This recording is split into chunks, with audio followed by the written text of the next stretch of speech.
Good morning friends, आप सबों का हमारे चैनल के ट्यूटोरियल्स में स्वागत है। आज हम लोग MIL Hindi AEC1 ability enhancement course 1 के तहत जो है ठीक है व्याख्या एक्सप्लेनेशन को देख रहे हैं। आज हम लोग क्वेश्चन 16 से स्टार्ट करते हैं। पोथी पढ़ी पढ़ी जग मुआ, पंडित भया न कोई, एक आकर पीव का पढ़े सो पंडित होय। कबीर, ये व्याख्या करना है इसको में।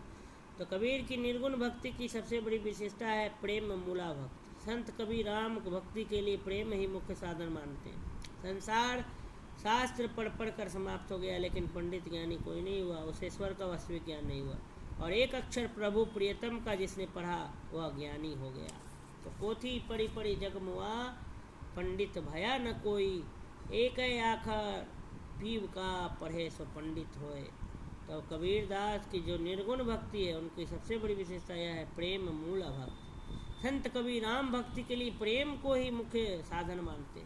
संसार शास्त्र पढ़ पढ़ कर समाप्त हो गया, लेकिन पंडित ज्ञानी कोई नहीं हुआ, उसे ईश्वर का वास्तविक ज्ञान नहीं हो पाया। और एक अक्षर जिसने प्रभु का पढ़ लिया प्रियतम का, वह ज्ञानी हो गया। आगे है क्वेश्चन नंबर 17। रोवहूँ सब मिल कहे, आवहूँ भरत भाई, हा हा भारत दुर्दशा देखी न जाई।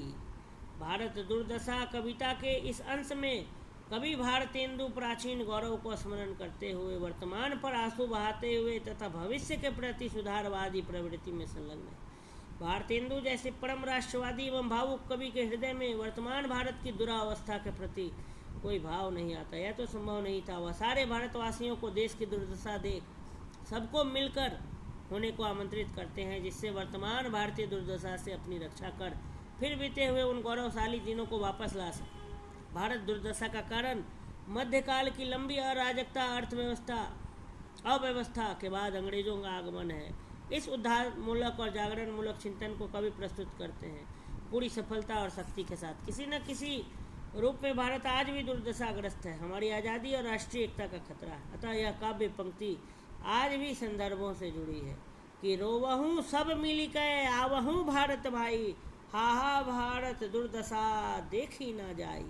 भारत दुर्दशा कविता के संस में कवि भारतेंदु प्राचीन गौरव को याद करते हुए वर्तमान पर आंसू बहाते हुए भविष्य के प्रति सुधारवादी प्रवृत्ति में संलग्न है।